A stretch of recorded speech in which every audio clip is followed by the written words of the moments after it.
Maayong buntag kanatong tanan, no? This video mag-share ta og pulong sa Ginoo, no? Nag-share man tag pulong sa Ginoo sa life group, pero wala gid ta nag-share sa social media, so first time na to ni, no? So ano buhatan na to ni mao man gid ni ang kabubuton sa Ginoo nga ipahibalo gid ang mga maayong balita, no? So bisan pa gani sa diha sa giingon sa gipadayag, no?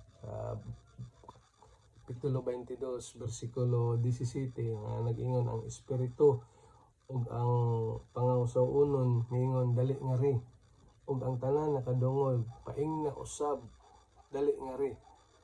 Duol kamong giuhaw og kadtong may gusto inom sa walay bayad nga tubig nga naghatag sa kinabuhi. So power kayo gid, no?